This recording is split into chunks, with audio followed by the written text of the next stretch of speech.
প্রশান্ত মহাসাগরের একদম তলদেশ দিয়ে ধেয়ে চলছে আগুনের মতো উষ্ণ পানির এক দৈত্যাকার ঢেউ। এর আকার আর গতি দেখে মনে হচ্ছে যেন ৯,০০০ মাইল দীর্ঘ এক অদৃশ্য মালবাহী ট্রেন। এই বিশাল তরঙ্গের তাপমাত্রা এবার রেকর্ড ৭.৫ ডিগ্রি সেলসিয়াস পর্যন্ত বেড়ে গেছে। বিজ্ঞানীরা বলছেন এটি সাধারণ কোনো স্রোত নয়, বরং পৃথিবীর আবহাওয়া বদলে দেওয়ার মতো ভয়ঙ্কর এক কেলভিন ওয়েভ। কি এই রহস্যময় কেলভিন ওয়েভ যা কাঁপিয়ে দিচ্ছে পুরো পৃথিবীকে?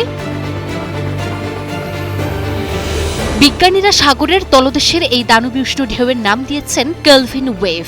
এটি মূলত পশ্চিম প্রশান্ত মহাসাগরের ইন্দোনেশিয়া উপকূলের ফুটন্ত গরম পানিকে প্রায় ৯,০০০ মাইল দূরে দক্ষিণ আমেরিকার উপকূলে ঠেলে নিয়ে যায়। যুক্তরাষ্ট্রের আবহাওয়া গবেষণা সংস্থা নোয়ায়ের বিজ্ঞানী মিশেল এল হিউরেক্স স্পষ্ট জানিয়েছেন, বর্তমানের এই কেলভিন ওয়েভটি এতটাই ভয়ঙ্কর যে এটি সরাসরি ১৯৯৭ সালের সেই ঐতিহাসিক ও মারাত্মক কেলভিন ওয়েভের স্মৃতি ফিরিয়ে আনছে।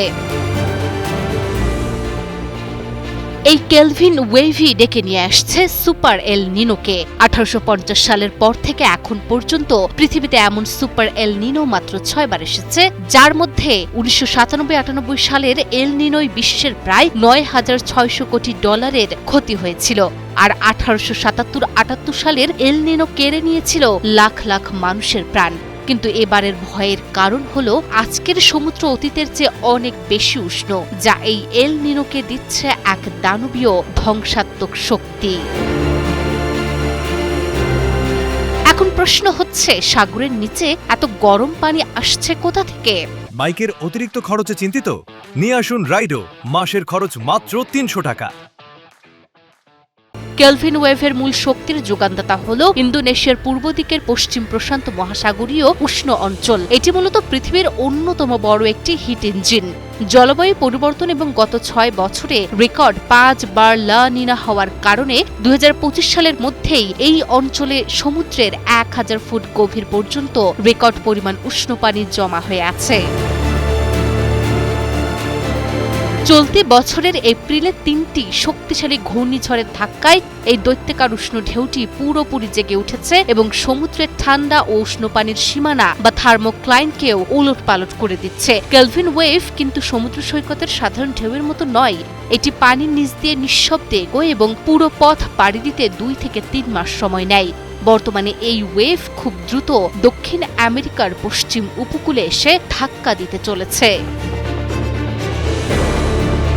পেরুর আবহাওয়া বিশ্লেষক আব্রাহাম লেভি জানিয়েছেন, ১৯৯৭ সালের পর তারা এমন ভয়াবহ পরিস্থিতি আর কখনোই দেখেননি। এই ঢেউ যখন পেরু উপকূলে আশ্রে পড়বে, তখন সাগরের নিচ থেকে ঠান্ডা পানি উপরে ওঠার স্বাভাবিক প্রক্রিয়াটি পুরোপুরি থমকে যাবে। ফলে সমুদ্রের উপরিভাগের পানি অস্বাভাবিক গরম হয়ে এক সুপার এল নিনোর জন্ম দেবে, যার ধাক্কায় ২০২৭ সালের মধ্যে এশিয়ায় তীব্র খরা, লাতিন আমেরিকার রেকর্ড বন্যা এবং পুরো বিশ্বজুড়ে মানব ইতিহাসের সবচেয়ে অসহনীয় গরম ও আর্দ্রতার নতুন রেকর্ড তৈরি হবে। সাগরের তলদেশের এই দৈত্যাকার ট্রেনটি ইতিমধ্যেই তার যাত্রা শুরু করে দিয়েছে, যার চূড়ান্ত স্টেশন আমাদের চেনা এই পৃথিবী। প্রকৃতির এই আসন্ন মহাদুর্যোগ মোকাবিলায় বিশ্ব কতটা প্রস্তুত, সেটাই এখন দেখার বিষয়।